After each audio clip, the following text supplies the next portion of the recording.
சென்னை பசுமை வழிச்சாலையில் இருக்கக்கூடிய இல்லத்தில் அதிமுக பொதுச் செயலாளர் எடப்பாடி பழனிசாமி முக்கிய நிர்வாகிகளை சந்தித்து ஆலோசனை மேற்கொண்டிருக்கிறார். அன்பு செய்தியாக பார்க்கிறோம். கூடுதல் விவரங்களோடு செய்தியாளர் சுபாஷ் இணைகிறார். சுபாஷ், விவரங்கள்.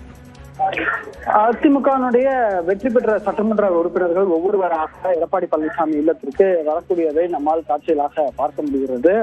மூத்த நிர்வாகிகள் எல்லாம் ஒரு இடத்தில் ஒன்று கூடி பேசி முடிவெடுத்து அவர்களும் இங்கே வந்திருக்கிறார்கள் இபிஎஸ் இல்லத்திற்கு. அதன் தொடர்ச்சியாக இங்கே வெற்றி பெற்ற சட்டமன்ற உறுப்பினர்கள் நேற்று அவரை சந்தித்து வாழ்த்து பெற்ற நிலையில் இன்றும் அவரை எடப்பாடி பழனிசாமி இல்லத்திற்கு அவர்கள் வந்திருக்கிறார்கள். அவர்கள் வருவது, அவர்களுடன் ஆலோசனை செய்வது என அவர்களுக்கான நாற்காலிகள் உட்பட எல்லாமே இப்போ எடப்பாடி பழனிசாமி பசுமை வழிச்சாலை இடத்திற்கு வந்திருக்கிறது. இன்னும் சில மணி நேரங்கள்ல அவர்களுடன் ஒரு கலந்தாலோசனை கூட்டமானது நடைபெறும் என எதிர்பார்க்கப்படுகிறது. அந்த கலந்தாலோசனை கூட்டம் எதை மையப்படுத்தி இருக்க போகிறது என்பதை கவனிக்க வேண்டியிருக்கிறது. முன்பே நாம் பேசியது போல ஆளுங்கட்சி எதிர்கட்சி என்ற அந்தஸ்தோடு இல்லாமல் சட்டமன்ற உறுப்பினராக செயல்படக்கூடிய சூழ்நிலையில் மூன்றாவது இடத்திற்கு அதிமுக 47 எம்எல்ஏக்களுடன் தற்போது சட்டப்பேரவைக்குள் வர இருக்கிறது. அந்த சட்டப்பேரவையினுடைய குழு தலைவராக தங்களது சட்டமன்ற குழு தலைவராக தேர்வு செய்தவரை இங்கே வந்து அது நடப்பதற்கான வாய்ப்புகள் இருக்கிறது. சட்டமன்ற குழு தலைவராக தேர்ந்தெடுப்பதற்கான வாய்ப்பு இருக்கிறது. அது யார்? அது எடப்பாடி பழனிசாமி தான் என்பது பெருவாரியான எதிர்பார்ப்பாக இருக்கும். அது சம்பந்தமாக முடிவெடுப்பதற்கான வாய்ப்புகள் இன்றைய தினத்தில் இருக்கு.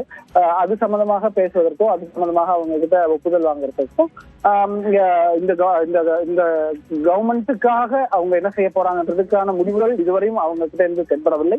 இன்னொன்று, நம்மளுக்கு ஏற்கனவே விடுதலை சிறுத்தைகள் கட்சிக்கு ஆதரவு கேட்டு அவங்க தமிழக வெற்றி கழகம் வந்து கேட்டிருக்காங்க. அது போல அதிமுகவுக்கு எதுவும் இதுவரை வந்ததாக தகவல் இல்லை. அப்படி வரும் பட்சத்தில் அது குறித்து அவங்க முடிவு செய்வாங்க என்று எதிர்பார்க்கப்படுகிறது. இப்படிப்பட்ட சூழ்நிலைதான் எடப்பாடி பழனிசாமி இல்லத்தில் ஒரு மிக முக்கிய ஆலோசனையானது தற்போது நடைபெற்று வருகிறது. அவங்க என்ன ஏற்கனவே பேசியிருந்தாங்க, என்ன முடிவு எடுத்திருந்தாங்கன்றது சொல்வது தொடர்பாகவும் எடப்பாடி பழனிசாமி என்ன முடிவு எடுக்கப் போகிறார் என்பது சம்பந்தமாகவும் இன்றைய தினத்தில் ஒரு முடிவு தெரியும் என்று எதிர்பார்க்கலாம். அதே நேரத்தில் சலசலப்பு நீடிப்பதை கவனிக்க முடியுது. சி.வி. சண்முகம் தலைமையில் ஒரு தரப்பினர் தாவேகாவுக்கு ஆதரவு தர வேண்டும் என்ற பேச்சு எழுந்தபோது அவர் அதற்கு மறுப்பு தெரிவித்திருந்தாலும் கூட தலைமை முடிவெடுக்கும் என்று தெரிவித்தாலும் கூட தொடர்ந்து அவரை மற்ற அமைச்சர்கள், முன்னாள் அமைச்சர்களை சந்திப்பது, இப்படி பல்வேறு விஷயங்கள் நடக்குது. அடுத்து என்னென்ன நடக்க வாய்ப்பு இருக்கிறது சுபாஷ்? அவங்க வந்திருக்காங்க, அவரும் அந்த நம்ம ஆலோசனையில பங்கேற்றவர்களும் இங்க வந்திருக்காங்க அப்படின்றதான செய்தி. அதுவும் கவனத்தில் எடுத்துக்கொள்ள வேண்டியதாக இருக்கிறது. யார் யாரெல்லாம் அங்கே ஆலோசனை ஈடுபட்டார்களோ அவர்களும் வந்து இங்க எடப்பாடி பழனிசாமியுடன் சந்தித்து இங்க வந்து பேசி வருகிறார்கள் என்பதுதான் இப்போது இருக்கக்கூடிய செய்தியாக பார்க்க வேண்டியிருக்கிறது. இந்த முடிவு என்னவாக இருக்க போகிறது, எப்படி சார்ந்து இருக்க போகிறது என்பதுதான் இந்த நேரத்தில் மிக முக்கியமான ஒரு முடிவாக அதிமுக சார்பாக என்ன முடிவு எடுக்கப் போகிறார்கள் என்று பார்க்க வேண்டியிருக்கிறது. மறுபுறத்தில் நன்றி சுபாஷ், விரிவான விவரங்களுக்கு.